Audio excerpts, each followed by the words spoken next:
Bom, então vamos lá, né? Hoje nós iremos falar especificamente da aula de introdução à neuropsicanálise. Eu sei que tem alguns visitantes aqui que vão assistir essa aula que nunca viram o nosso conteúdo, tá? Só repetindo mais uma vez, ah, essa aula que você vai assistir agora faz parte de um curso que nós temos que totaliza 24 aulas, em que nós estudamos neurociência afetiva e depois nós adentramos na neuropsicanálise na prática clínica, tá? Então, para quem já faz esse curso conosco, sabe que nós tivemos aí o início pela neurociência afetiva. Então, nós fizemos uma aula de introdução à neurociência afetiva e estudamos cada um dos sete afetos, né? Nós estudamos eles, as estruturas, o peso cultural, a bioquímica relacionada a cada um desses sete afetos. Agora vocês vão começar a ver que conhecer esses sete afetos, estudar a neurociência afetiva antes de adentrar na neuropsicanálise faz sentido, porque agora a gente vai começar a consolidar esse aprendizado e como que a gente utiliza esse conhecimento que a gente teve da neurociência afetiva na prática clínica. Lembrando que hoje é uma aula de introdução, então claro que cada um dos temas que eu vou abordar aqui, a gente vai esmiuçar ele, fragmentar ele de maneira bastante detalhada nas aulas posteriores. É uma aula de introdução só para eu apontar algumas coisinhas interessantes que vão se modificar da psicanálise clássica pela perspectiva da neuropsicanálise. Além disso, para você também que faz o nosso curso, você vai ter lá então o nosso PDF de aprofundamento, que eu recomendo você abaixar o PDF na aba Arquivo e fazer a consolidação do aprendizado através do PDF, além das referências que eu sempre cito lá que eu utilizei para montar essa aula. Qualquer dúvida, por favor, anote sua pergunta. No final eu vou abrir um tempinho para a gente bater um papo. Bom.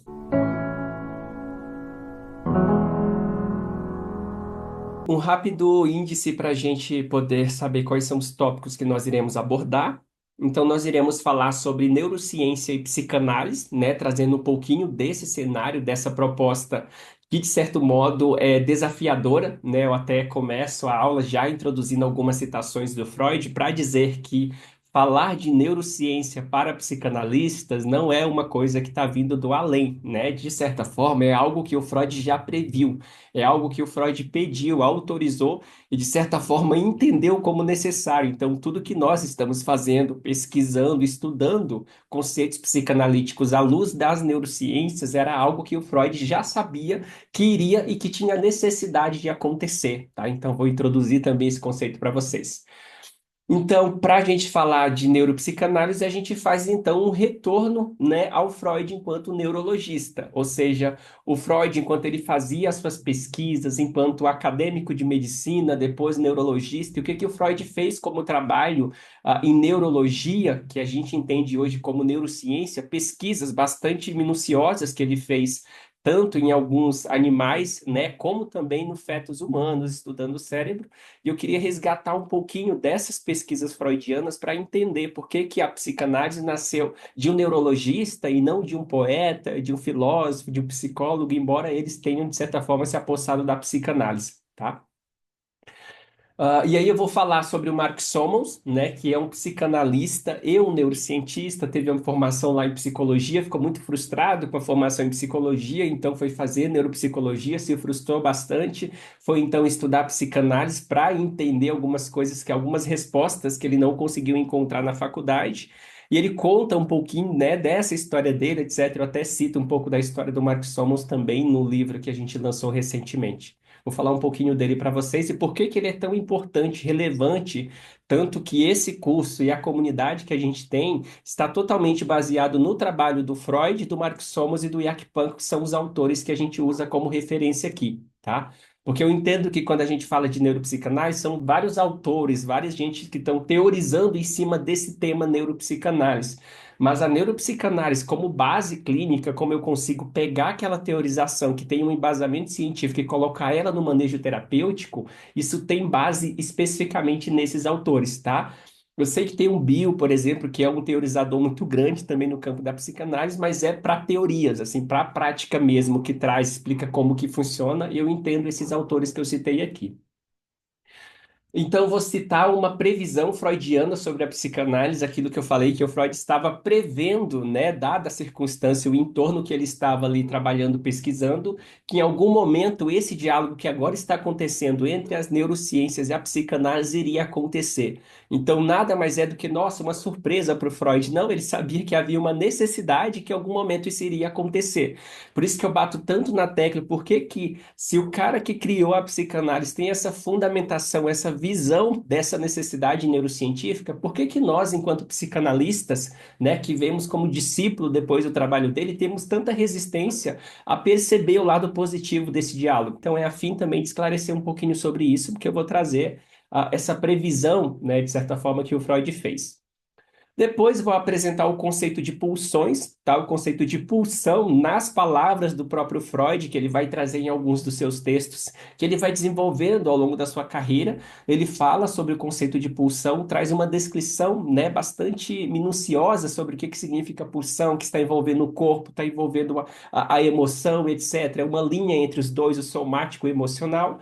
E aí depois eu apresento um conceito dessas pulsões nessa revisão neurocientífica, ou seja, a neurociência então olha para esse conceito do Freud e vai estudar a partir da descrição do Freud como que isso se encaixa na luz agora dos métodos neurocientíficos. E aí a gente chega nos sete afetos fundamentais que faz essa revisão, traz essa proposta então de ser a representação do que o Freud chamou de pulsão, aquele instinto, aquela energia, aquela demanda que é feita à mente para ela fazer um trabalho no mundo.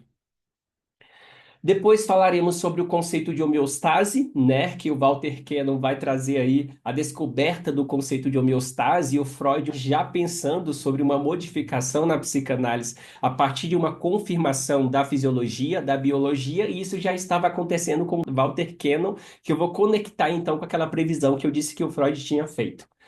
Depois falarei então da escala ANPS, que é uma escala que nós utilizamos no manejo terapêutico, na prática psicanalítica, baseada em neuropsicanálise, para verificar a qualidade, o funcionamento dos afetos no paciente. É uma escala que eu gosto muito de aplicar assim, nos pacientes quando eu estou atendendo, e aí eu vou recomendar, explicar como que se analisa essa escala para vocês, e aí vocês, como curiosos, vão fazer o primeiro teste de vocês, fazer lá a respostinha, ver como que tá os afetos de vocês, e depois, assim, posteriormente, se assimilando com essa escala, poderão utilizar nos pacientes de vocês, tá bom?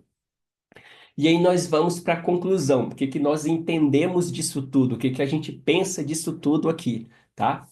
Vamos começar por uma citação do Freud, como eu disse anteriormente, quando a gente vê, né, uma pessoa que propõe, então, a neurociência com a psicanálise, entenderia-se, então, que essa pessoa não é bem um psicanalista, né? Embora eu tenha aí esse percurso de bastante anos já trabalhando com a psicanálise, quando a gente propõe a se falar de psicanálise para algumas pessoas, elas têm essa resistência. É até interessante porque ainda esse ano eu fui convidado, assim, fiquei até, né, surpreso, mas fui convidado a participar de um congresso, o Congresso Cobracan, que é o Congresso Brasileiro de Neurologia e Cardiologia. Então eu fui convidado, eu era o único psicanalista presente e fui falar lá de neuropsicanálise, né, nesse sentido, falando para psiquiatras, para neurologistas, para médicos, psicólogos, e para mim foi bastante honroso poder fazer esse papel, de divulgar, então, para psicanalistas nesse sentido que estavam lá envolto. Mas quando a gente vai, por exemplo, numa associação, numa instituição que é inteiramente psicanalista, a gente vai encontrar uma resistência muito maior advinda desses próprios psicanalistas do que eu encontraria dos neurocientistas ou dos próprios psicólogos e psiquiatras, tá? Ou seja, a maior resistência está entre nós psicanalistas do que entre as outras pessoas para a gente falar de neurociência atrelado à psicanálise. E aí, pensando nisso, eu pensei então em trazer essa aula, né, em fazer a explanação dessa aula, pegando uma citação do Freud, que ele faz em 1915, no texto, se eu não me engano, O Instinto e as Suas Vicissitudes, tá? Vai ter a referência lá para vocês ver depois. Mas a ideia é que o Freud, lá em 1915, ele faz uma citação que já é uma previsão do que a gente iria estar fazendo aqui hoje, né, nessa aula. Ele dizia assim. Estou bastante em dúvida se alguma orientação decisiva para a diferenciação e classificação das pulsões pode ser alcançada com base no trabalho sobre o material psicológico. Aí ele fala: esse trabalho parece exigir a explicação de suposições definitivas sobre a vida das pulsões, e seria desejável que essas suposições fossem, coloquei em negrito ali, tiradas de algum outro ramo do conhecimento e levadas para a psicologia barra psicanálise. Ou seja, o que o Freud está dizendo é que trazer uma diferenciação, uma classificação ou uma explicação científica de pulsões seria dificilmente fazer isso através do material psicológico, através do material mental. Então, o Freud reconhece que talvez para a gente poder comprovar essa teoria das pulsões, para a gente poder comprovar que existe esse instinto, essa pulsão, essa força que induz o ser humano a ir em busca de alguma coisa, a gente vai precisar recorrer a algum outro campo do conhecimento que não dentro do próprio material ou campo psicológico, por assim dizer, na própria psicanálise. Então, o Freud, lá em 1915, ele já tinha esse reconhecimento de que nós precisaremos buscar em outras áreas, em outros campos, uma forma de comprovar, de explicar, de detalhar, classificar e organizar o nosso conceito de pulsões que nós utilizamos na psicanálise. Então, ele já tinha esse olhar de perceber que o material psicológico não seria suficiente para comprovar aquilo, né? A gente trabalhava, utilizava, a gente observava, fazia uma pesquisa clínica, mas o Freud está propondo aqui, de certa forma, fazer uma organização, uma classificação dessas pulsões, por assim dizer, uma comprovação que elas existem, que elas estão ali. E para fazer isso, nós precisamos recorrer a um outro campo, então, do conhecimento. O próprio Freud trazendo essa afirmação. Por isso que eu disse que eu vou explanar isso, para que me permitam falar de neurociência para a psicanalista, porque o próprio Freud já estava prevendo que um outro campo viria a falar de neurociência para nós, né? E aí ele fala também em 1920. Acho que no texto, além do princípio do prazer, ele diz assim: deve ficar bastante claro que a incerteza da nossa especulação foi grandemente aumentada, ele fala, pela necessidade de que recorrer à ciência da biologia. O Freud agora, ele está citando, em 1915 ele falou sobre buscar em outro campo. Agora o Freud está citando, ele está sugerindo um campo. E o Freud reconhece que a biologia, dado o seu grande campo de pesquisa, as suas metodologias, poderia ser esse campo que o Freud sugeriu em 1915. E aí ele diz, necessidade, não é uma proposta, ele fala uma necessidade de recorrer à ciência da biologia.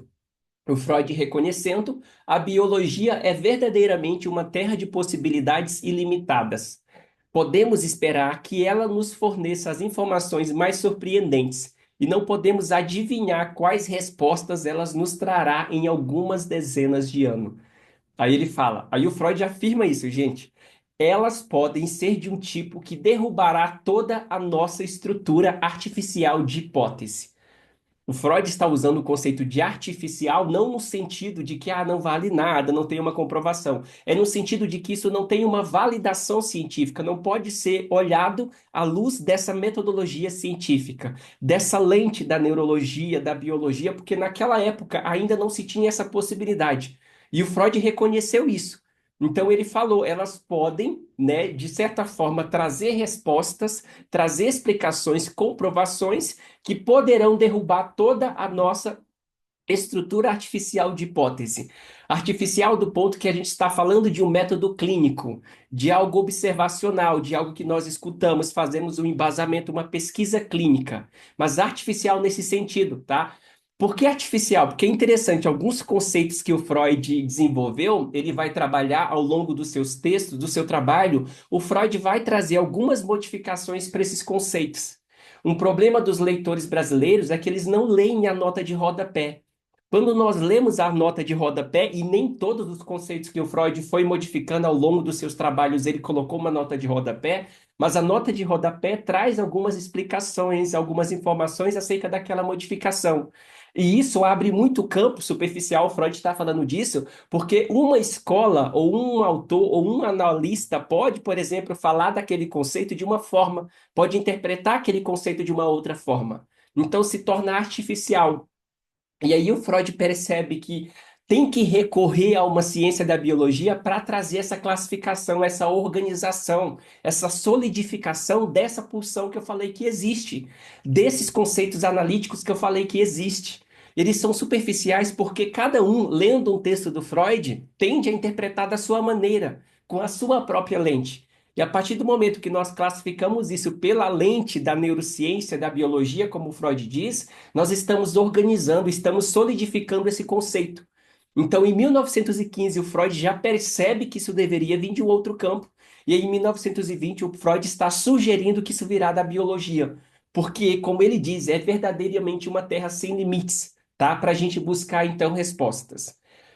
Falo isso, então, para dizer que falar de neuropsicanálise, inegavelmente, é fazer um retorno ao Freud enquanto neurologista.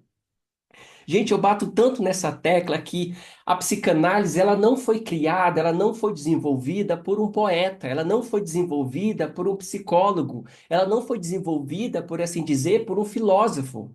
Por mais que na filosofia o Freud tinha uma escrita bastante rebuscada, bastante admirada pelos filósofos, até gosto de uma proposta que o Eric Kandel, ganhador do prêmio de Nobel, ele fala assim.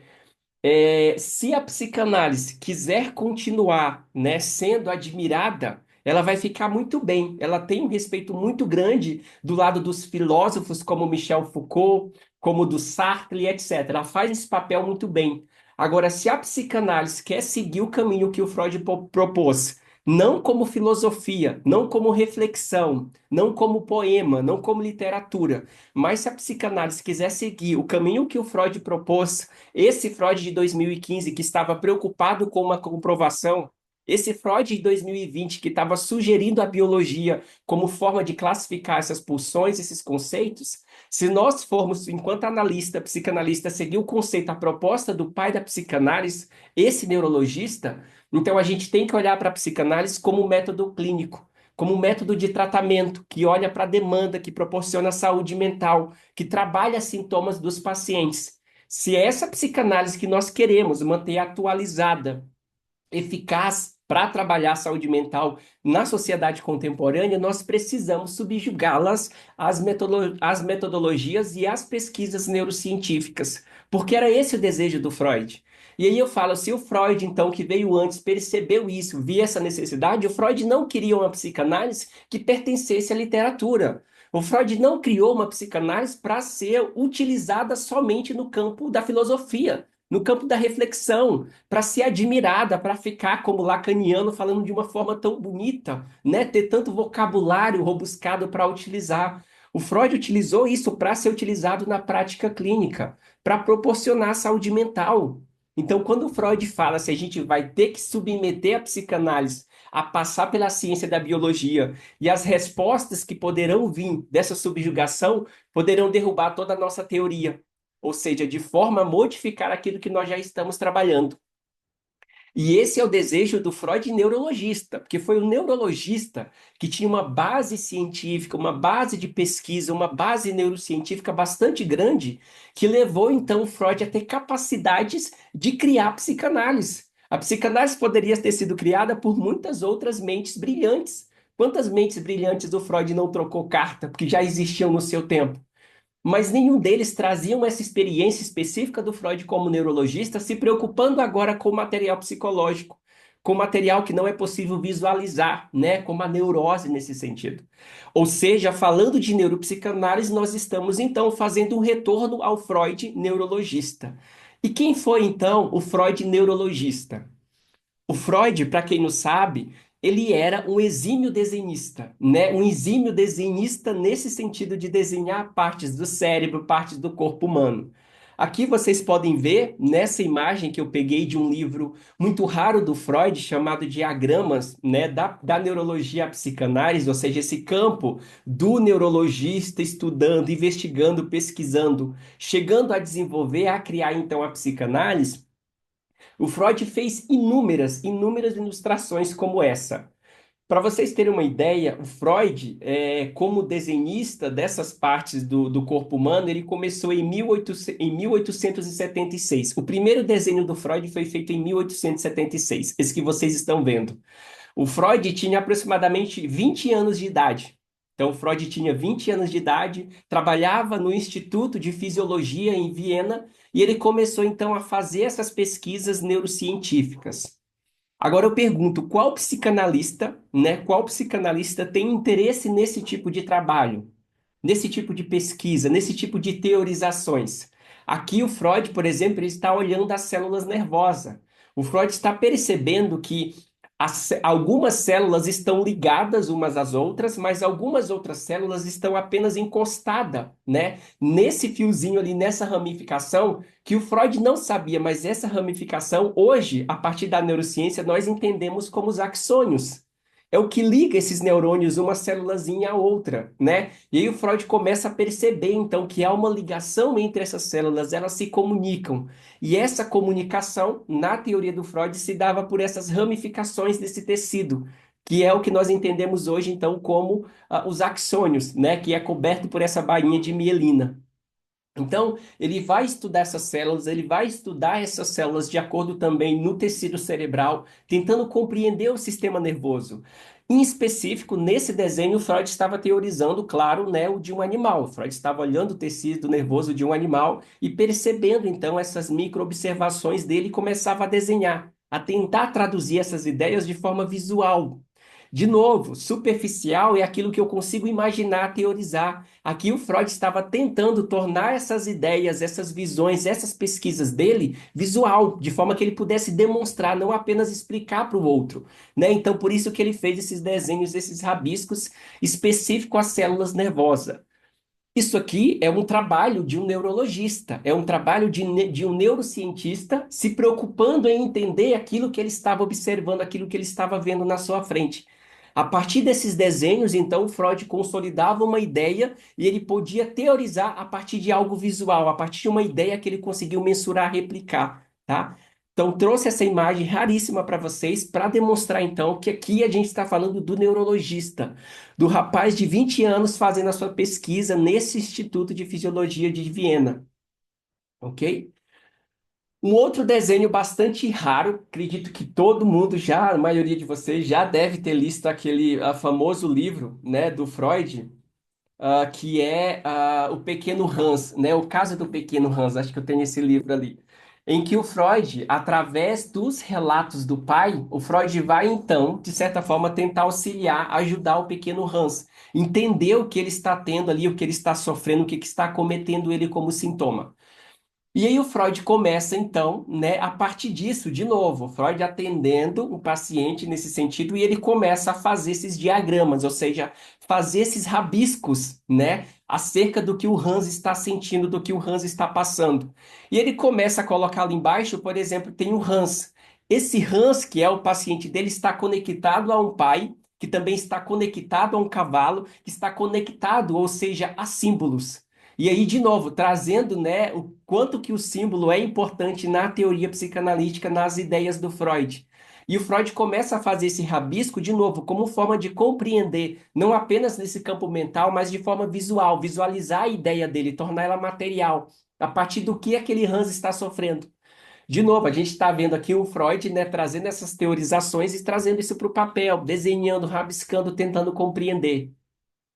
E aqui é interessante que o Freud começa, nessa carta está escrito exatamente que o Freud começa a perceber que cada vez se torna mais difícil compreender, teorizar, desenhar, replicar essas questões psicológicas, essas questões mentais.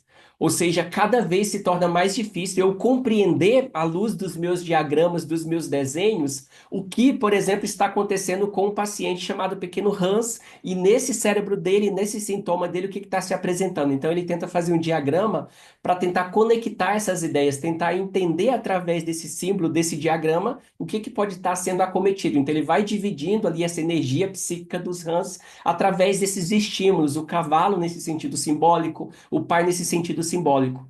Mas ele começa a compreender, porque no Freud não tinha como a gente pegar o Hans e ir lá e olhar o cérebro do Hans à luz de um fRMI, à luz de uma neuroimagem por emissão de prótons, não tinha essa possibilidade. Então, o Freud tinha que olhar aquilo, teorizar, tentar estruturar aquela ideia e, consequentemente, passar essa ideia para o papel, né? Então, um desenho bastante raro também do Freud, a partir do caso do pequeno Hans.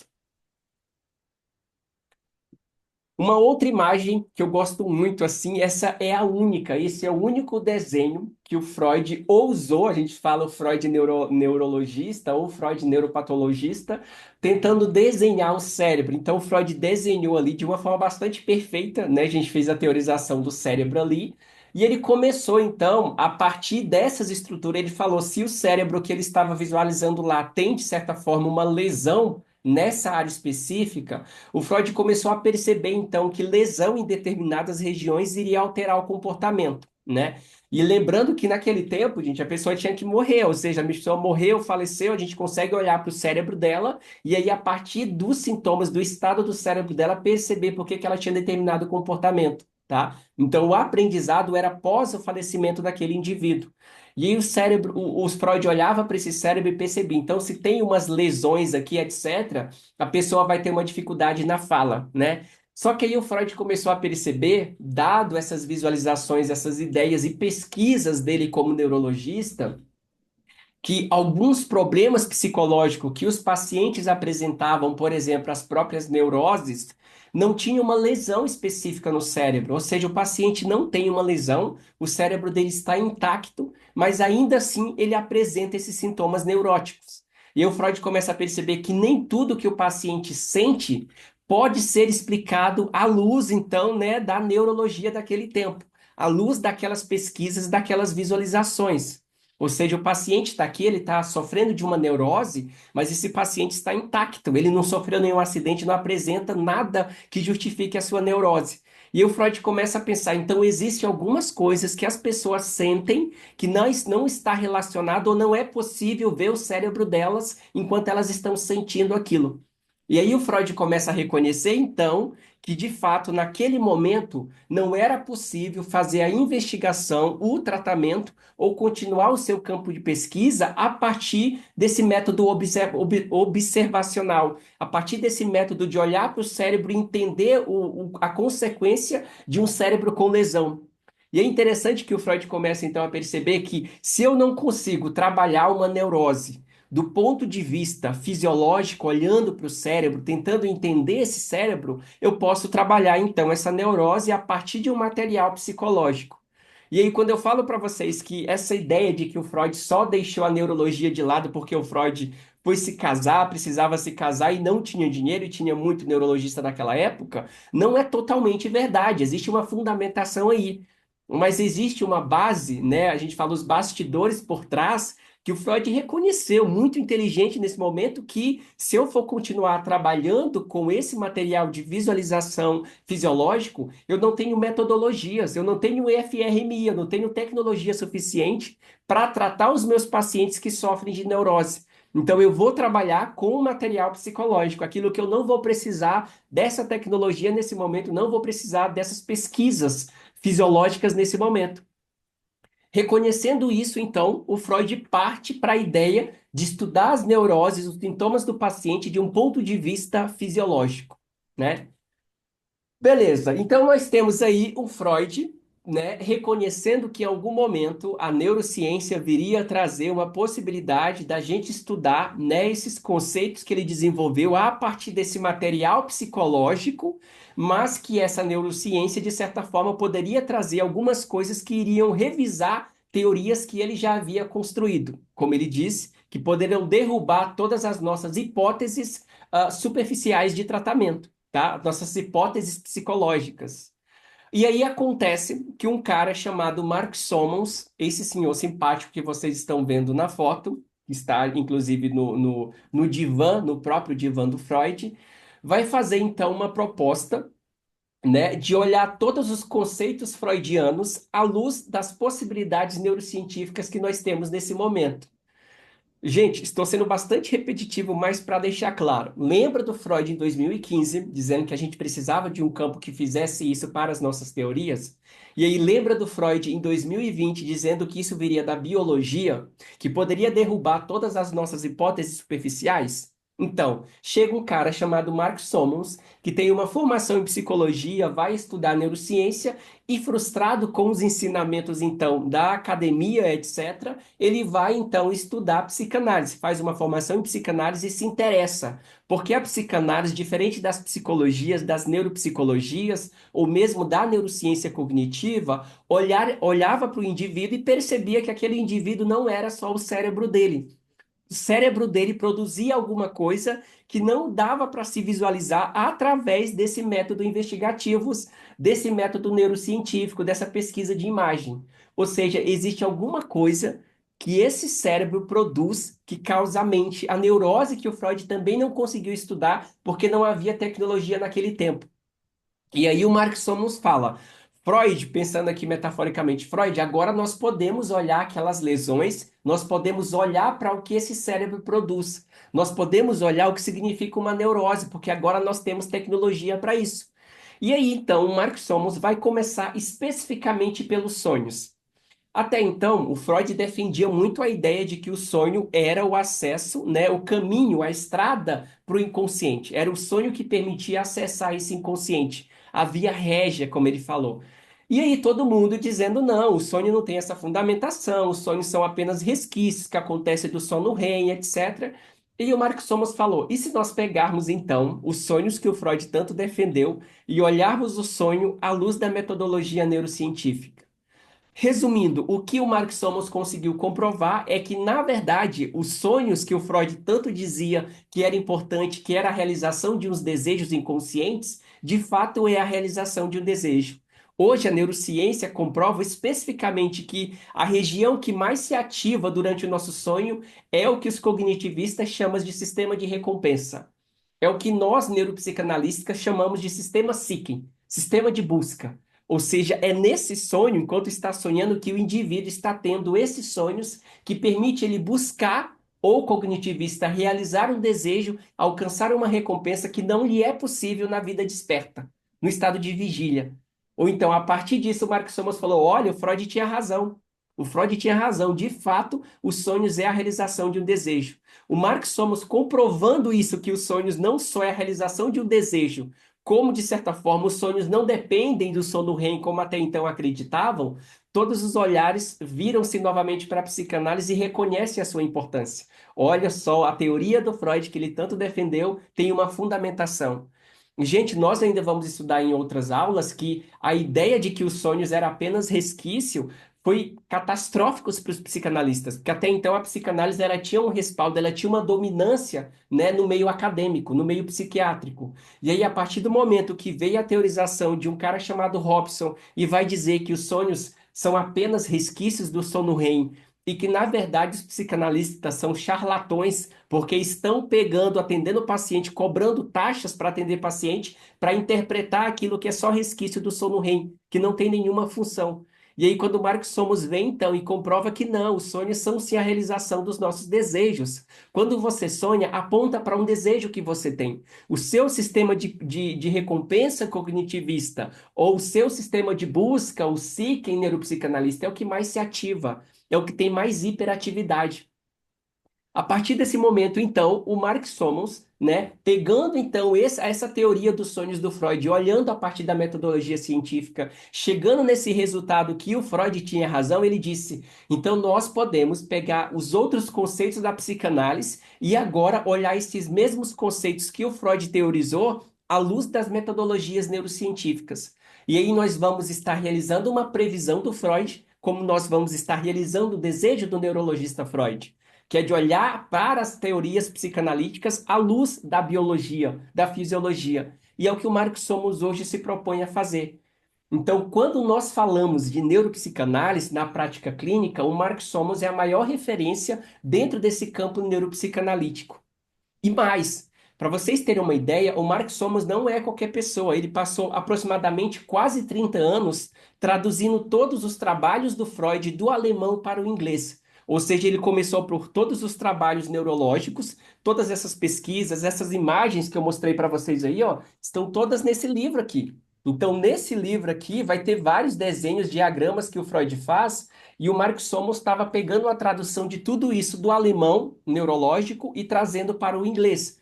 Depois o Mark Somers vai pegar todo o material, todo o trabalho, toda a pesquisa do Freud de material psicológico e traduzir isso também para o inglês, tá? Então ele pega todo o material psicológico, neurológico do Freud do alemão e traduz para o inglês. Então, quando a gente fala que ele tem propriedade para falar sobre o material ou a teoria freudiana, ele tem de fato uma fundamentação, porque ele tem um grande percurso trabalhando com as pesquisas e as teorias freudianas, tá bom? Ele é um sul-africano, a gente vai falar muito dele aqui no decorrer das nossas aulas, tá bom? É com ele que eu realizo supervisão, tá? A gente faz uma supervisão a cada 2 meses, a partir de um caso clínico. Ele faz algumas pesquisas, está trabalhando incansavelmente para trazer mais materiais da neuropsicanálise para nós. Esteve recentemente no Brasil também no Congresso de Neurociências.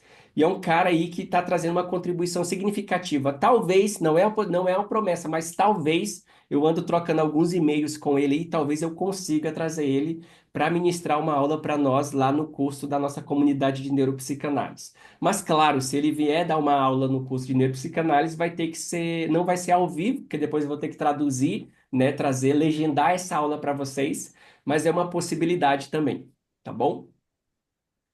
Então decore esse nome aí, Mark Somas, que a gente vai falar bastante dele aqui no decorrer dos nossos estudos. Perfeito, pessoal. Nós fizemos então um percurso, né? Nós fizemos um percurso lá do Freud autorizando, pedindo para a gente olhar para os conceitos psicanalíticos à luz das neurociências. Demonstrei alguns trabalhos do, né, Freud enquanto neurologista, suas pesquisas. A gente fala neurocientista, que começou em 1876 com 20 anos, fazendo seu primeiro desenho neurológico, a sua primeira pesquisa no Instituto de Fisiologia de Viena.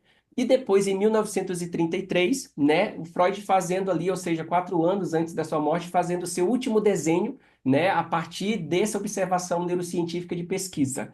Ou seja, até então, até os seus últimos dias, o Freud estava lá com essa ânsia neurocientífica de pesquisar, de entender o cérebro, de entender também o sofrimento a partir desse ponto de vista fisiológico, a partir de imagens, por assim dizer, né?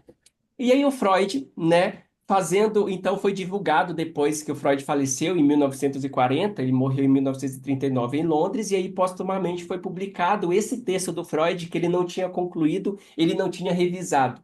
Mas olha a citação do Freud, que foi publicada em 1940, ele dizia assim: podemos esperar que um dia a ciência orgânica venha lançar luz sobre esses problemas. Contudo, essa ciência ainda não é capaz de oferecer nada útil. O que sabemos são apenas conjecturas. Aí ele diz: e em algumas dezenas de anos, a psicanálise poderá ser substituída por uma abordagem mais embasada organicamente. A psicanálise poderá ser substituída por uma abordagem mais organicamente. Nesse sentido, o que o Freud está dizendo é que em algum momento, o que o Freud já tinha falado lá em 2015, 2020 e 2020, os nossos conceitos, as nossas teorias terão de ser revisadas à luz da neurociência.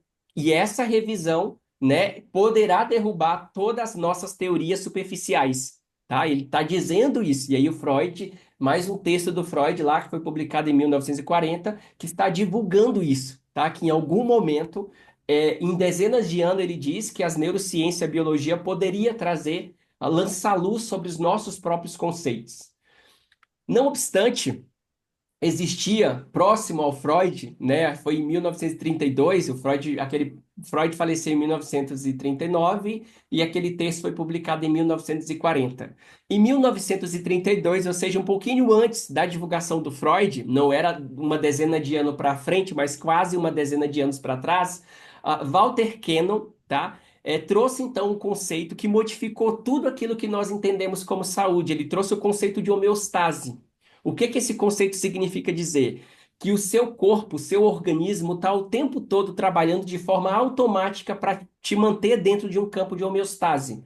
O campo de homeostase é o campo mais seguro, é o campo mais adequado para a sua sobrevivência. Ou seja, o meu corpo o tempo todo está trabalhando para manter uma determinada temperatura corporal, para manter uma determinada quantidade de glicose, uma quantidade de água, uma quantidade de nutrientes.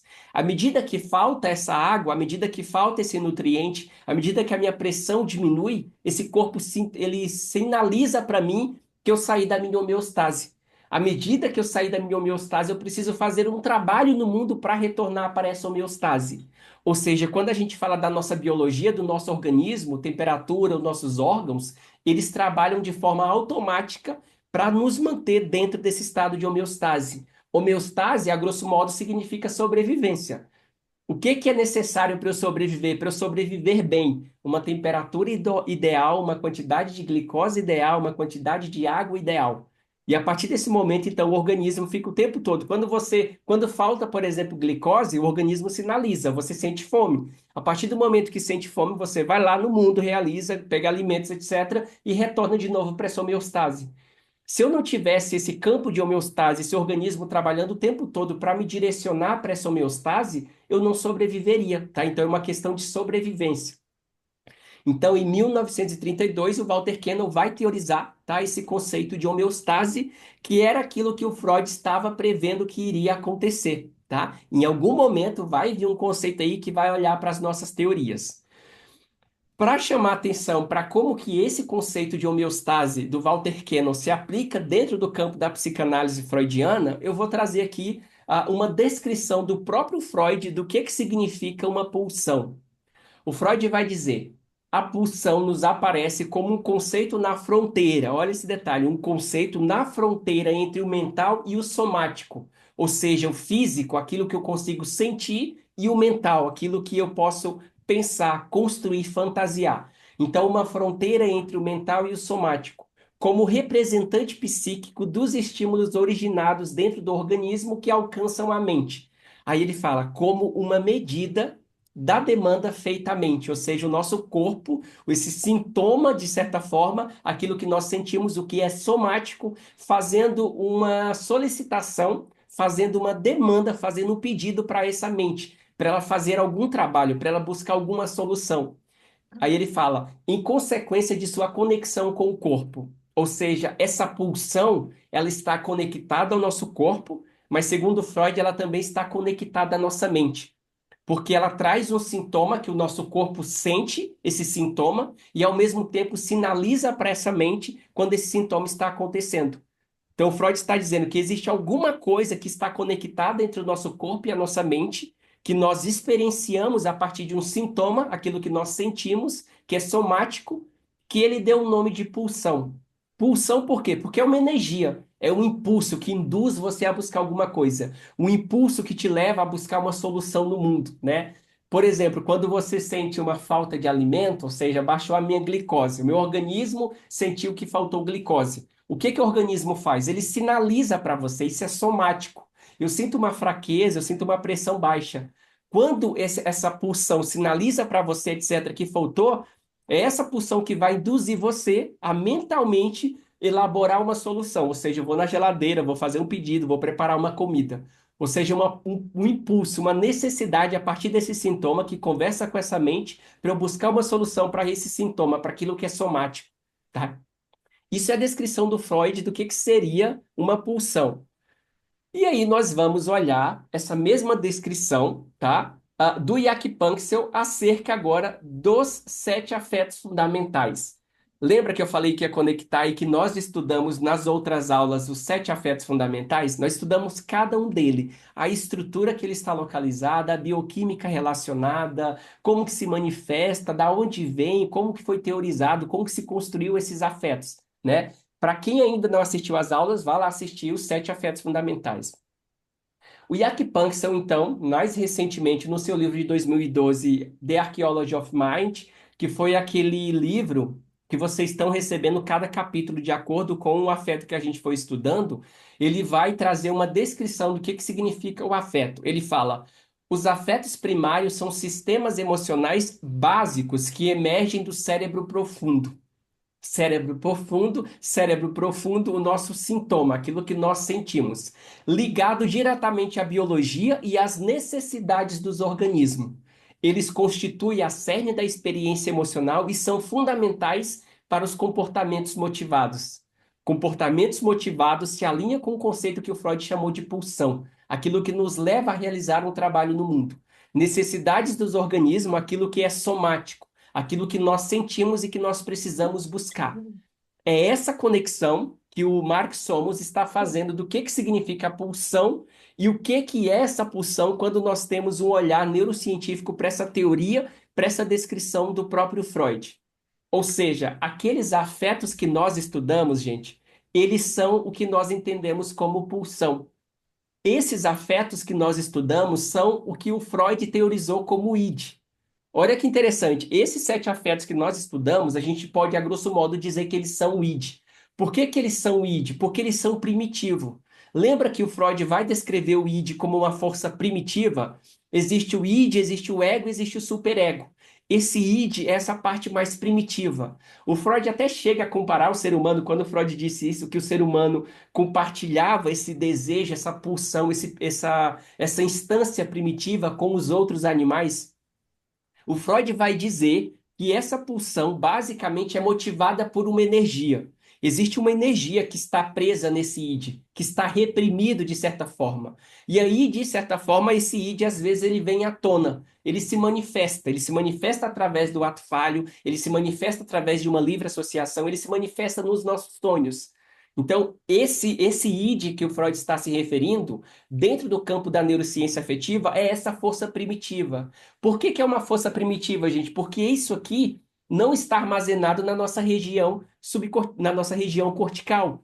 Não está armazenado na nossa consciência, no nosso neocórtex, nesse nosso neocórtex que nós temos tanto orgulho, né? Nós temos tanto orgulho nesse neocórtex, capacidade de pensar, de raciocinar. Essa força, esses sete afetos, não está armazenado nessa região.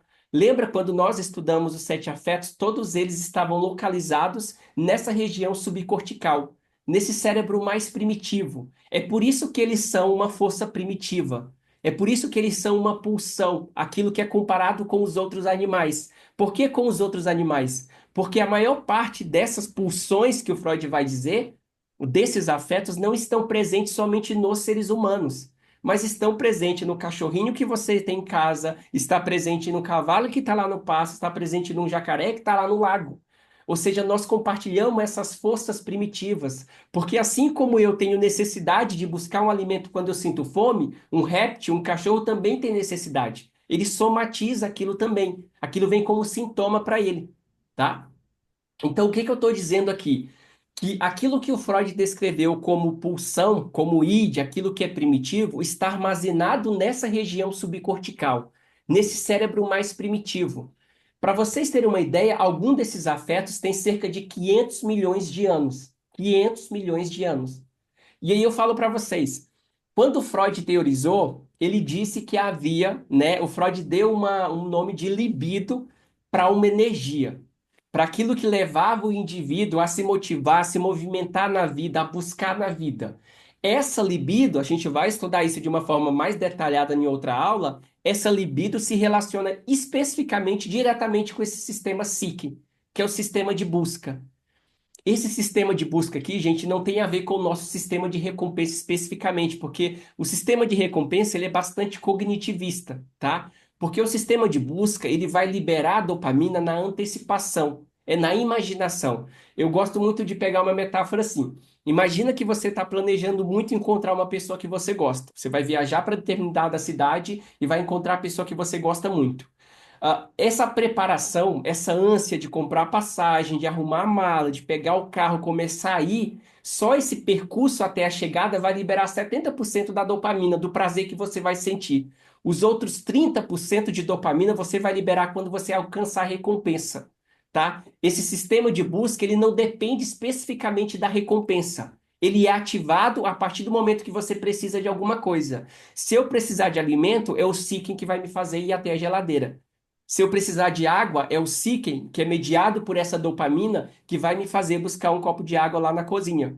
Ou seja, esse seeking, ele tem a ver com o percurso, tá? É com a antecipação, não é com a chegada, não é com a recompensa, tá bom? Diferente do sistema de recompensa, que o sistema de recompensa ele vai ser ativado quando eu tiver alcançado aquela recompensa. Se a recompensa não vier, ele não se ativa, ele não aumenta a minha dopamina. O sistema SIC não, ele libera a tua dopamina enquanto você está fazendo a caminhada, enquanto você está fazendo o percurso. Quando você chegar lá no topo, você só tem 30%, que daí é do sistema de recompensa, tá? Ele tem a ver com a motivação.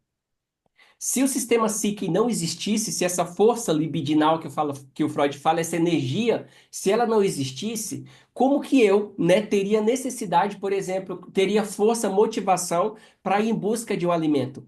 Para levantar todos os dias, para trabalhar, para atravessar a cidade para encontrar alguém que eu gosto, para ir lá na cozinha preparar uma comida, um alimento. Se eu não tivesse sistema de busca liberando a dopamina enquanto eu estou imaginando encontrando aquela pessoa, enquanto eu estou imaginando comendo aquele hambúrguer gostoso, eu não teria motivação para preparar isso. Então é por isso que esse sistema está presente em todos os animais vertebrados. Todos os vertebrados têm esse sistema de busca, têm esse sistema seeking. O que que vocês acham que motiva, por exemplo, um besourinho que está lá, um inseto, etc., às vezes um cachorrinho, um leão que está lá e está guardado, está seguro, os animais que estão presas muito fácil para os felinos, por exemplo, na savana, o que que motiva eles a sair de dentro da sua toca à noite para ir buscar um alimento? Não é somente a fome, não é somente a fome, porque esses animais eles não têm capacidade de pensar sobre a fome como nós temos. Eles apenas sentem, quando eles sentem essa fome, a gente fala essa pulsão fazendo uma demanda para você fazer um trabalho no mundo, esse sistema SIC ele é ativado e esse animal usa essa dopamina então motivado para buscar uma presa, tá? Para buscar um alimento, alguma satisfação, tá? É esse sistema SIC que serve a todas as outras necessidades afetivas. Quando, por exemplo, eu sinto saudade de alguém, etc., eu quero ir ao encontro, eu preciso planejar, preciso me aproximar daquela pessoa, preciso conhecer aquela pessoa. É o sistema Seeking que motiva você a fazer qualquer movimento, qualquer busca no mundo. Tem a ver com a nossa curiosidade, tem a ver com a novidade que nós buscamos, com a necessidade de conhecer pessoas, com a necessidade de conhecer histórias das pessoas, com a necessidade de ter novos conhecimentos. É essa dopamina que é liberada. Tá bom? Quando vocês estão aqui fazendo uma aula e vocês aprendem um conceito e pensam, poxa, eu posso usar esse conceito lá no meu atendimento com o meu paciente. É esse seeking, essa dopamina que faz vocês terem essa possibilidade de assistir essa aula. Sem ele, isso não aconteceria. Então, essa ideia da energia libidinal, ela casa perfeitamente com a teoria e a descrição em si do Jack Panksepp do sistema seeking, tá bom?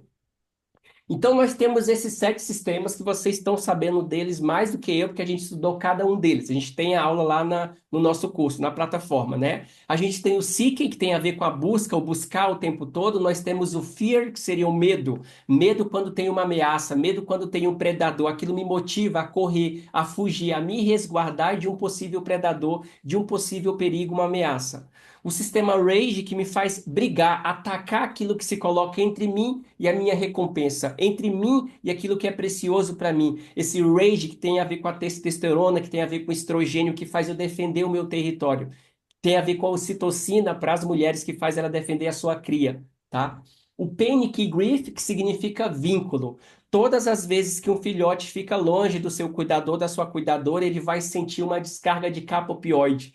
Tendo essa descarga de capa opioide, ele começa a chorar, ele tem um sintoma, uma angústia nele. É essa angústia que induz ele a fazer o chamado, por exemplo, por essa mãe, fazer o chamado por esse cuidador, por esse protetor. Se você olhar para os pássaros, se você olhar para os filhotes de qualquer mamífero, quando o pai se afasta, quando o cuidador se afasta e ele sente fome, ele sente medo, ele sente angústia, ele vai chorar e esse chorar é um chamado, é um som ultrassônico que ele faz para chamar esse cuidador. Qualquer mãe que está aqui assistindo essa aula, que ouviu seu filho chorar no meio de uma multidão, vai reconhecer o choro do filho, exatamente por causa desse sistema de vínculo. Depois nós temos o lust, que aí tem a ver com essa energia sexual. E a gente pode até abrir um parênteses aqui para pensar que o lust, que é o desejo sexual, foi aquilo que o Freud mais falou, foi aquilo que teve um peso bastante significativo na psicanálise. Até o senso comum vai dizer que a psicanálise ou o Freud só falava de sexo nesse sentido. Nós precisamos olhar que esses sistemas, eles são energia, eles são demanda. E a partir do momento que eu vou represar, que eu vou privar qualquer uma dessas demandas de ser satisfeita, eu tendo a aumentar a intensidade delas. E à medida que eu aumento a sua intensidade, elas tendem a gerar o mal-estar. Quanto mais preso, mais intensidade, quanto mais eu reprimo essa necessidade, mais ela vai trazer sintomas, mais ela vai se somatizar no meu corpo. Então, quando Freud olha para uma Viena culturalmente reprimida, em que falar de sexo, o sexo na época de Viena não era dado como sexo por prazer. Sexo era especificamente para reprodução. Se não fosse sexo para reprodução, sexo por prazer, sexo por romantismo, porque gosta, isso era dado como perversão. Ou seja, nesse sentido, qualquer coisa que desvia dessa linha racional aqui, dessa linha cultural, nesse sentido, era dado como uma patologia. Então, se nós não temos campo para falar de sexo, para satisfazer nossas necessidades, que são necessidades intrínsecas ao animal sexual, nós estamos reprimindo. E à medida que nós reprimimos ela como se fosse um recipiente, ela vai transbordar. E transbordar são os sintomas, as neuroses que as pessoas sofriam, as histerias que as mulheres tinham, tá? Por quê? Porque até culturalmente a mulher sempre foi muito mais reprimida mesmo nesse tempo freudiano. Se a mulher era mais reprimida, é natural que ela apresentasse mais sintoma, porque a sociedade, a cultura não dava esse espaço para a mulher, como de certa forma ainda dava para o homem. Tá? Então, se eu pegar qualquer um desses afetos, que são uma pulsão, uma energia, e eu reprimir eles, falar, não, a partir de hoje você não vai mais sentir medo, ou não, a partir de hoje você não vai mais buscar nada na vida, você não vai ter mais nada de novidade na sua vida, essa pessoa vai somatizar, ela vai ter um sintoma. E o sintoma é consequência dessa necessidade afetiva não sendo suprida. Tá? Essa necessidade afetiva, gente, ela funciona como bússola, é ela que guia o indivíduo no mundo. É através dessas necessidades que você sabe o que você precisa. É alimento, é acolhimento, preciso fugir, preciso me aproximar, preciso defender, preciso buscar. A outra necessidade que nós temos é o care, que é o cuidado, né? O care que está muito mediado pela substância, o neuroquímico ocitocina. Esse care é aquilo que faz qualquer mãe ter a possibilidade de se vincular ao seu filhote e cuidar dele. Se você olha para o pássaro que vai lá buscar um alimento depois e retorna para trazer esse alimento para o filhote, se você olhar para uma mãe que está o tempo todo abrindo mão das suas necessidades para suprir a sua necessidade do seu filhote, se o mamífero não tivesse esse sistema afetivo nele que induz ele a dedicar tanto tempo cuidando do filhote, a gente não sobreviveria. Porque, dado as espécies mamíferas, nós somos um dos mais fragilizados, né? Nós somos um dos mais dependentes. E é por isso que esse sistema QE, ele é tão sensível no mamífero humano, para que nós tenhamos capacidade de dedicar tempo cuidando desse filhote, tá bom? Depois nós temos o sistema play, brincadeira barra dominância. O play é, na infância, eu aprendo as minhas habilidades que eu vou utilizar na vida adulta, utilizando especificamente a brincadeira. Eu sinto prazer ao aprender.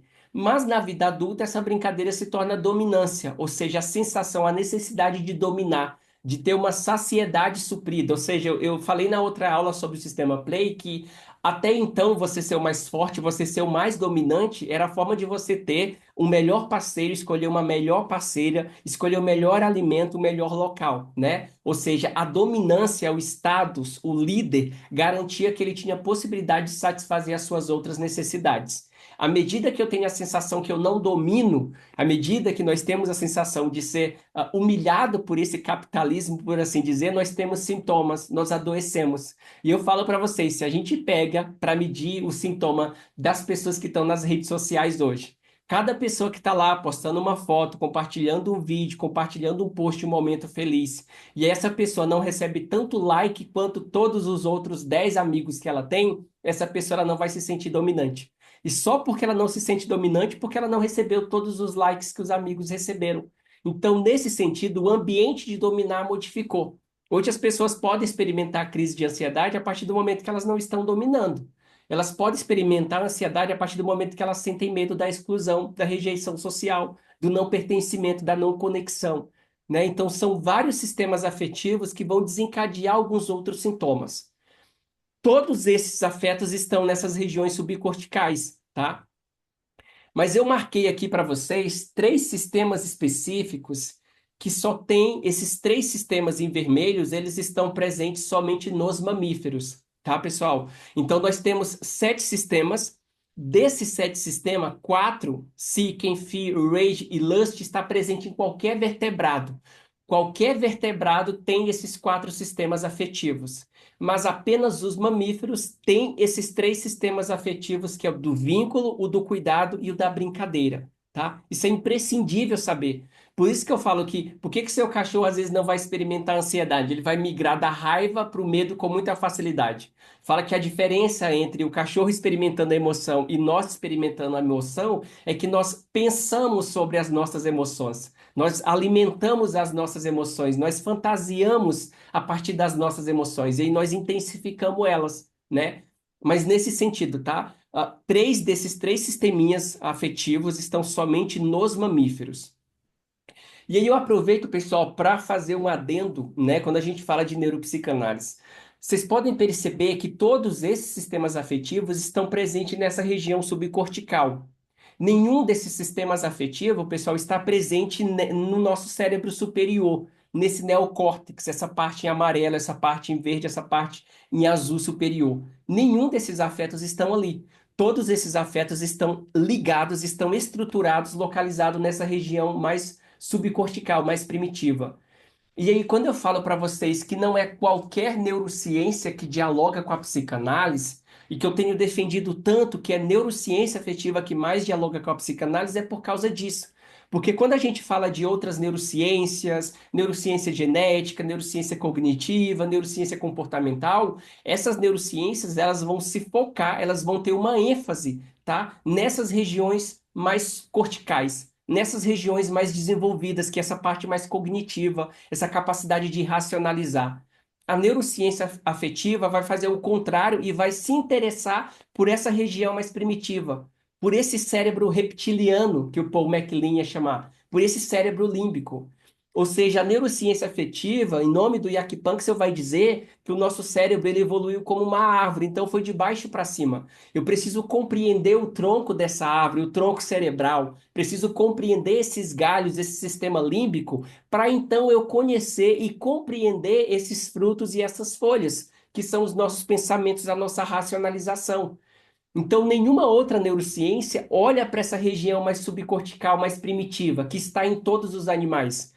Por isso que a neurociência afetiva estuda o gato, estuda o rato, estuda um camundongo, estuda um coelho, porque ela entende que esses animais compartilham desse tronco cerebral. E nesse tronco cerebral está alocado, por assim dizer, esses sete sistemas afetivos. Se eles estão numa região primitiva, como que eu posso conhecer as pulsões que o Freud teorizou se eu vou olhar para a parte mais evoluída, e o Freud falou que isso era muito mais primitivo?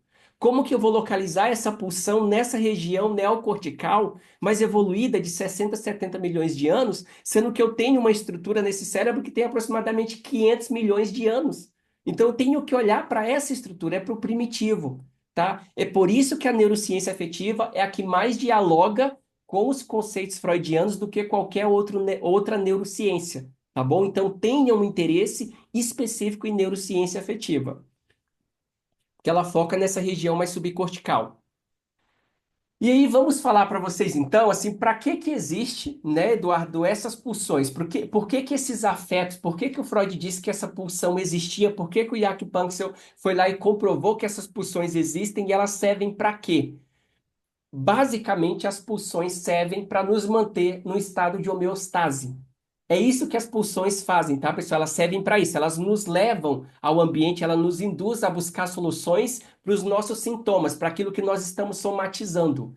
Lembra que o Freud falou que é uma conexão entre a mente e o corpo, a somatização? Então, essa pulsão faz a gente buscar essa solução no mundo, para que nós possamos continuar nesse estado de homeostase. Para explicar essa homeostase, pegando exatamente o gráfico que o Marcos Somos utiliza para explicar para nós o que é homeostase, é esse gráficozinho aqui, ó. Então imagina que nós temos aqui o estado de nirvana, né? O estado de nirvana, o Freud vai dizer que é um estado que não tem nenhuma tensão, é um estado de morte, é um estado que você não tem nenhum sofrimento, etc. Você está no estado ideal, perfeito. Você não sente nada nesse estado de nirvana, por assim dizer, né? Porque se você não sente nada, então é estado de morte. Mas esse estado de nirvana é o estado ideal, é o estado que nós buscamos. Eu até falo que se você olhar para a filosofia, se você olhar para o budismo, se você olhar para algumas teorias, todas essas teorias, à sua maneira, querem levar você para esse estado de nirvana, para esse estado de paz, para esse estado de espiritualidade, para esse estado que o Buda alcançou, esse estado de iluminação. Então, o nirvana seria esse estado de iluminação, tá? Esse estado de tranquilidade. Então, para chegar nesse estado, tá, pessoal, que é um ideal, não é que a gente vai chegar lá, mas é um ideal. Nós temos aqui duas setinhas representando o prazer e o desprazer. Ou seja, eu vou usar como metáfora, dentro da neurociência afetiva, nós temos três categorias de afetos, tá? Nós temos os afetos sensoriais, ou seja, eu me aproximo, aquilo me faz bem, me faz mal, me distancio, ou seja, eu sinto.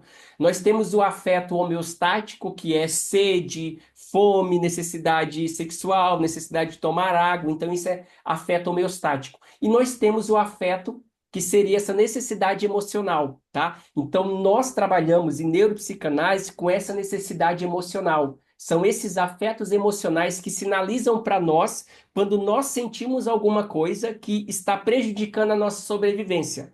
Então, todas as vezes que eu estou prejudicando a minha sobrevivência, seja num relacionamento, seja num ambiente, num trabalho, numa relação, eu estou prejudicando o meu estado de homeostase. Quando eu saio do meu estado de homeostase, eu vou então ter um aumento de tensão. A gente fala um sofrimento, um sintoma que é conhecido como desprazer.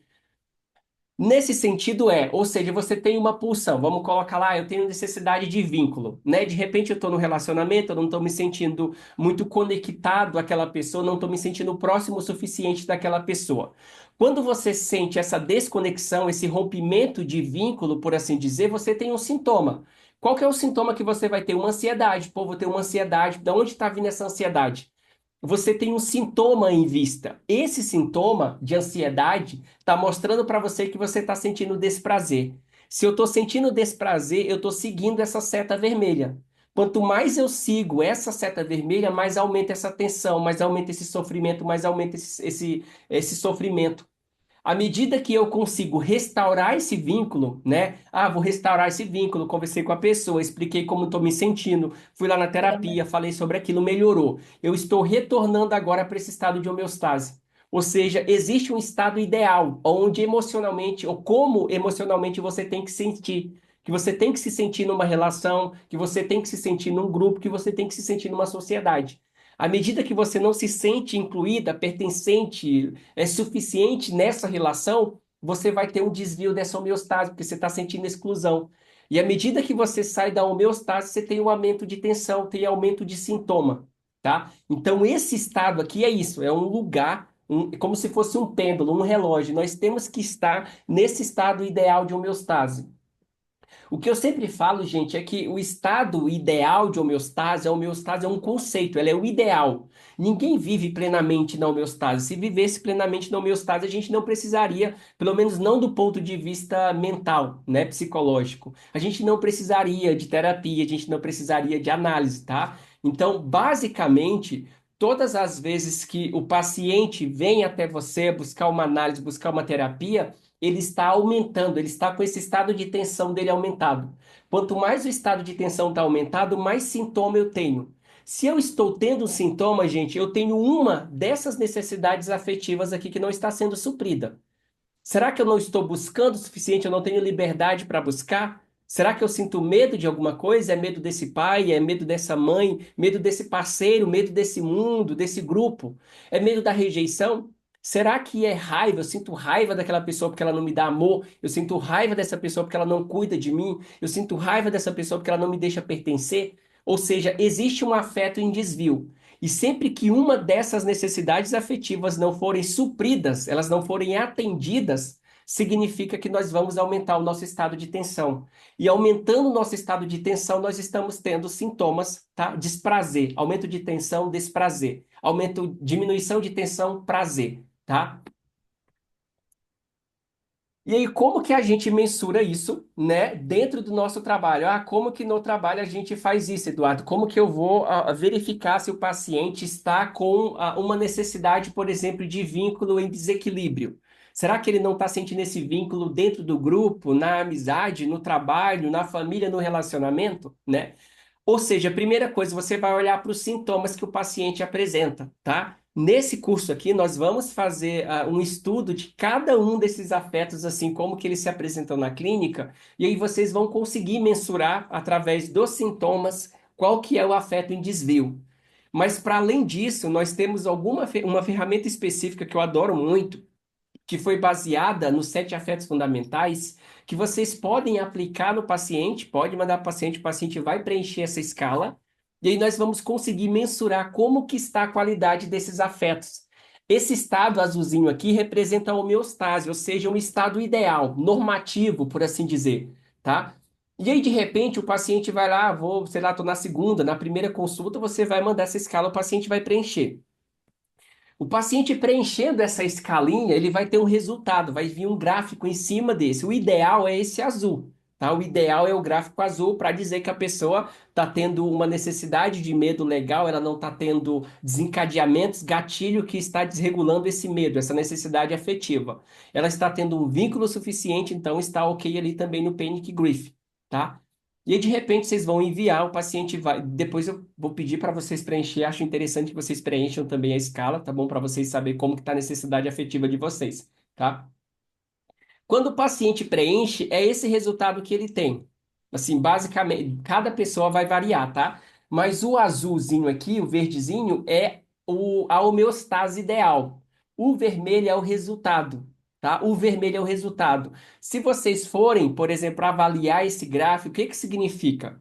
Significa que essa pessoa está tendo pouca necessidade de dominância, ou seja, ela não está conseguindo se sentir dominante, talvez no trabalho, talvez no relacionamento, talvez na família, talvez na própria sociedade. Ela não está experimentando essa sensação de dominância. E se ele não está sentindo essa sensação de dominância, o que que ele tem? Ele tem um aumento de tensão. Lembra que aqui nesse gráfico, então, a pessoa está tendo essa setinha vermelha aumentada. Ou seja, aumentou a tensão. E a tensão aumentando significa o quê? Significa sintoma. A pessoa tem um sintoma. Ou seja, eu estou tendo sintoma porque eu não estou conseguindo me sentir dominante, eu não estou conseguindo me sentir confiante, não estou conseguindo me sentir seguro. Aonde que ele não está conseguindo se sentir seguro? No relacionamento, no trabalho, no grupo de amizade, na família, em algum lugar essa pessoa não está conseguindo ter esse papel de se sentir dominante. Depois nós temos ali uma necessidade rage, que é a parte de baixo ali inferior. A necessidade rage está ultrapassando a homeostase. Se ela está ultrapassando a homeostase, significa que a pessoa está compensando essa dominância com essa necessidade de raiva. Ou seja, à medida que eu não consigo dominar aquele esposo, aquela esposa, aquele amigo, aquele chefe, eu sinto raiva. Eu sinto raiva, porque a raiva ela é o atacar. Ela ataca o outro para defender o espaço, para defender as vontades. E à medida que eu não me sinto dominante na sociedade, no trabalho, na faculdade, etc., eu vou ter mais raiva. Para a raiva tentar equilibrar, ela vai compensar. Já que eu não domino, então eu vou atacar, eu vou me defender. A raiva vai ser reativa, tá? E aí nós temos o sistema seeking, que é o sistema de busca. O quanto essa pessoa anda buscando, o quanto essa pessoa consegue buscar, o que que essa pessoa sente de prazer como antecipação na vida dela. O que que ela consegue experimentar que ela sente prazer que não seja uma recompensa, uma experiência, uma viagem, um momento de diversão, um momento de descoberta, uma trilha, um exercício físico, uma academia, alguma coisa que traga essa sensação de antecipação para essa pessoa, tá? Então, basicamente, a pessoa vai responder e vai vir esse gráficozinho. Esse gráfico vai dizer, claro que quando vocês responderem, gente, embaixo vai ter lá umas anotações explicando. Ah, o sistema de dominância significa que a pessoa está com baixa dominância, significa que ela está tendo sintomas assim, assim. Ele traz umas orientaçõezinhas lá, tá? Aqui é mais para vocês entenderem. Então, esse, para nós, é o auge, é o que a gente quer, a homeostase perfeita, busca vínculo, medo, dominância, cuidado e raiva. E aqui é o resultado. Quando a pessoa preenche, o rosinha vai apontar para o resultado da pessoa. E aí, o que que eu faço? O que que esse gráfico me ajuda?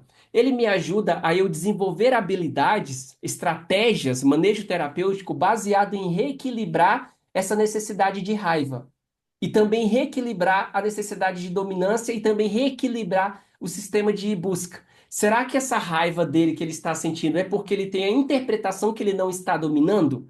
Mas o que que significa dominar para esse indivíduo? Será que no percurso, na história dele, ele não aprendeu a dominar e ele sempre usou a raiva para compensar isso, né? São estratégias que eu vou desenvolver para tentar reequilibrar essa homeostase. Quanto mais essa homeostase estiver desequilibrada, gente, mais sintomas essa pessoa apresenta, tá? Sintomas no sentido de sofrer, de depressão, de ansiedade, medo, bipolaridade, etc. Tá? Então, são sempre sintomas que são apontados aqui. Caminhando para a nossa finalização, gente, então seria para finalizar, para concluir, o que eu queria dizer para vocês, eu fiz aqui uma base, tá? Como é que fala? Um diagrama, assim, a grosso modo, do que seria então ali o aparelho psíquico, tá? O aparelho psíquico freudiano. Então vamos dizer que nós temos ali o superego, né? Nós temos o superego que são os nossos valores morais, né? São o princípio da realidade, a realidade tal como ela é, né? Impondo, etc. Aí nós temos o ego, que seria ali, né, a nossa realidade, a negociação, que tenta fazer intermediação entre o que a gente quer fazer, que seria do id, e o que não dá para fazer, que é da própria realidade ali, que são os valores morais culturais. E depois eu tenho o id, né? Então o id é essa parte primitiva. A gente fala que a criança, quando ela nasce, ela é puro id. Ela faz as suas necessidades em qualquer lugar, ela faz as suas birras em qualquer lugar, ela chora em qualquer lugar, né? Então é id, é puro desejo, o princípio do prazer total. Só quer realizar desejos, ok? Nesse sentido, se a gente for pegar isso aqui e trazer para a neuropsicanálise, qual que é a perspectiva neuropsicanalística a partir do aparelho psíquico freudiano, a gente está dizendo que o id, ele seria os nossos sete afetos fundamentais, aqueles afetos primários que a gente estudou cada um deles. Por que que eles são id, gente? Porque aquelas necessidades, o tempo todo, elas estão fazendo demanda. Às vezes você está se relacionando com uma pessoa, eu vou pegar como metáfora, você está num relacionamento e aí você viu uma pessoa que te atrai, aquela pessoa me atraiu. Sexualmente aquela pessoa me atraiu, eu estou num relacionamento. Né? Eu estou num relacionamento que o superego. Não posso, estou num relacionamento, tem uma religião, isso é errado fazer. Nesse sentido, existe uma necessidade afetiva sexual.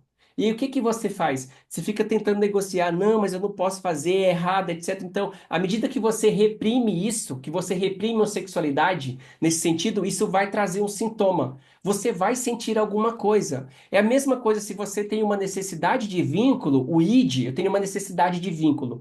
Pô, mas eu estou num relacionamento, né? Mas eu tenho uma necessidade de vínculo. Você está no relacionamento, mas você não se sente vinculado, você não se sente pertencente. À medida que você percebe essa indiferença, que você não sente essa conexão, esse vínculo construído, então você tem um sintoma. O sintoma específico que a gente fala de um vínculo rompido é a depressão. Se a pessoa está tendo uma depressão, se a pessoa está tendo uma ansiedade, eu preciso entender, essa ansiedade está derivando do medo, essa ansiedade está derivando do vínculo rompido, da ameaça ao vínculo. Então, nesse sentido, a pessoa está tendo uma depressão ou uma ansiedade. Aí eu tenho que olhar, eu vou fazer aquela escalinha lá, vai mostrar que o vínculo dela está muito defasado, ela não está suprindo a necessidade de vínculo. Que eu tenho que fazer? Eu tenho que olhar para essa pessoa nesse sentido de que ela não está se sentindo incluída dentro desse relacionamento. Se ela não está se sentindo incluída dentro desse relacionamento e ela tem uma necessidade afetiva, uma pulsão, que o Freud falou, um id, nesse sentido, que faz ela ter uma necessidade de vínculo, e se ela não suprir, ela vai ter sintoma, é natural que ela esteja sofrendo. O que eu preciso fazer é o que que dentro desse relacionamento, porque eu vou pegar o superego, a pessoa está no relacionamento. O que que dentro desse relacionamento, fazendo uso desse superego, você consegue dialogar com essa pessoa? O que que ela precisaria fazer para você ter essa sensação de conexão, para você se sentir incluído? Ou seja, então eu tenho ali o id, que é a minha necessidade afetiva. Nós temos sete necessidades afetivas que querem ser supridas no mundo. E aí nós temos o ego, que são as emoções, que são o pensamento. O Freud até vai dizer que o papel do ego é suprir nessas necessidades, é suprir a necessidade do id. Então, para fazer isso, ele faz uma negociação com o superego. O superego é: eu tenho uma realidade, eu tenho um valor moral, eu tenho um aprendizado, uma crença minha, mas eu tenho uma necessidade afetiva. O que que eu consigo fazer para suprir essa necessidade afetiva que eu tenho, não contrariando esses valores morais, essas crenças, esses princípios, etc. E aí o ego são esse pensamento, essa emoção, essa racionalização. O que nós fazemos juntamente com o corpo, movimento e pensamento para encontrar uma solução para aquela necessidade. Um exemplo muito claro que eu posso dar é de uma paciente que ela queria muito vínculo. Ela queria muito vínculo e ela estava tentando buscar vínculo especificamente no trabalho. Ela queria conseguir vínculo no trabalho. E aí eu falei para ela assim, tá, ok, você quer vínculo no trabalho. O vínculo que ela quer e ela quer em qualquer lugar é o id, a necessidade afetiva do vínculo. O superego, nesse sentido, seria a realidade dela, é o trabalho dela, ela tem lá vínculo só com o trabalho. O ego dela foi o que a gente foi trabalhar. Então, quando a gente fala que na psicanálise a gente vai fortalecer o ego, a gente vai fortalecer as possibilidades de suprir essa necessidade sem causar sofrimento para o indivíduo. Aí eu falo para ela assim: Fulano, mas será que nesse trabalho você vai realmente conseguir vínculo? Talvez no trabalho você consiga dominância. Que tal a gente pensar em construir, buscar vínculo em outro local que não seja especificamente o trabalho, que é a sua realidade? Aí ela vai então frequentar lugar, se conectar às outras pessoas e vai suprir essa necessidade de vínculo. E a partir disso ela tem um aprendizado. Pô, então dá para eu construir vínculo fora do trabalho. Ou seja, a gente fortaleceu, desenvolveu esse ego dela, tá? Então, fechando, resumindo, o id seria os nossos sete afetos fundamentais. O ego seria as nossas emoções, os nossos pensamentos, aquilo que nós fazemos para suprir as nossas necessidades, para suprir os desejos do id. E o superego seria ali as nossas normas culturais, os nossos valores sociais, aquilo que pode, aquilo que não pode, aquilo que é certo, aquilo que é errado. Tá bom? A grosso modo, gente, acho que era isso que eu queria trazer para vocês, assim, fundamentar cada uma dessas coisas. Claro, de novo, tá, pessoal? É uma aula isso aqui, é uma aula de introdução. A gente vai entrar em cada um desses conceitos. A gente vai falar sobre o recalque, a gente vai falar sobre repressão, a gente vai falar sobre os sonhos, a gente vai falar sobre a livre associação. Tudo isso nós vamos fazer nas demais aulas, tá? Isso aqui é uma aula de introdução e eu fui trazendo esses conceitos, sobretudo em especial para dizer que essa aula de pulsões, que a gente vai ter ela mais uma vez de forma mais detalhada, é uma revisão que o Freud previu, que o Freud esperava, desejou e agora ela está acontecendo. Tá? A gente está olhando para os conceitos psicanalíticos e trazendo um embasamento, uma comprovação científica para aquilo que o Freud chamou de pulsão, nossa, existe. Ah, mas não são duas, são sete. Estão lá, tem um local, é primitivo, como Freud falou que era primitivo. Uma diferença específica, tá, pessoal? Nesse caso aqui, é que o id para o Freud, ele é sempre inconsciente, né? O id não é consciente. Mas na neuropsicanálise, o id é sempre consciente. Por que que ele é sempre consciente? Embora a pessoa não vá saber exatamente que o que ela está buscando é vínculo, o que ela está precisando é de vínculo, e à medida que ela não recebe vínculo, ela fica com raiva, por isso que ela sente tanta raiva, a pessoa não tem consciência de qual é a pulsão ou especificamente a necessidade afetiva em desvio. Mas os sintomas que ela sente, esses sintomas que vêm à tona, é consciente o tempo todo. O indivíduo tem consciência, porque isso sai da parte mais primitiva do cérebro, chega então nesse neocórtex e a pessoa toma consciência e faz aquilo. Por que que o id é sempre consciente? Porque essa parte primitiva do nosso cérebro, gente, onde estão alocados o id, ou os sete afetos fundamentais, é onde está alocado também a nossa consciência. Ainda vou trazer para vocês, mas existem algumas crianças, por exemplo, que nasceram sem nada de córtex. Essas crianças não têm nada de córtex. Ainda assim elas têm consciência. Ainda assim elas têm sensações, elas têm reações. Crianças que não têm nada de córtex e ainda têm reações, têm emoções nesse sentido, aponta que a consciência, segundo o Mark Somos, está numa substanciazinha chamado sistema de ativação reticular. É nesse sisteminha que está a base da nossa consciência. Se você fizer uma pequena lesão do tamanho do grão de um alfinete nesse sistema de ativação reticular, você desliga, você entra em coma. Agora, por outro lado, não, você pode remover diversas partes do córtex e você ainda vai continuar tendo consciência, você ainda vai continuar tendo reação, tá? Então, de novo, essa consciência não está no córtex como se acreditava. Até o Freud acreditou que a consciência estava ali relacionada ao córtex. E aí o Mark Somos, nesses estudos, comprova que não, que essa consciência ela está no tronco cerebral, nesse sistema de ativação reticular. Está especificamente lá, e não lá no neocórtex, como nós acreditava. E se esse sistema de ativação reticular é a base da nossa consciência, ele está na região subcortical, no tronco cerebral, está exatamente onde estão os nossos afetos. Por isso que a gente fala que primeiro você sente, depois você pensa. Os pensamentos não vêm antes da capacidade de sentir. Os répteis, por exemplo, eles não pensam sobre as coisas, mas eles sentem. Essa capacidade de sentir é primitiva. Esse sistema, né, de suprir necessidades homeostáticas, necessidades afetivas, está nos répteis e está nos mamíferos. Eu posso não ter córtex, mas eu sei quando eu estou sentindo fome, né? O réptil lá que não consegue pensar porque não tem córtex evoluído, ele sabe quando algo faz mal, ele sabe quando está sentindo uma dor, ele sabe quando está sentindo fome. E quando está sentindo fome, esse sistema psíquico se ativa e induz ele a buscar um alimento. Ele não precisa pensar sobre aquilo, não precisa elaborar sobre aquilo. Ele só reage aos sintomas que ele está tendo. tá? Então, sentir é muito mais primitivo e antecede muito, muito, muito, muito a nossa capacidade de pensar, tá bom? Por isso que a gente traz a ideia, então, que o id, ele é sempre consciente. Acho que é isso, deixei meu WhatsApp ali, canal do YouTube, o nosso Instagram e o e-mail, tá bom? E recentemente a gente lançou esse livro aí de Fundamentos da Neuropsicanálise na Prática Clínica, que alguns de vocês já devem ter adquirido. Mas é isso, deixa eu interromper aqui a minha tela. Deixa eu ver se alguém quer trazer alguma coisa, falar alguma coisa.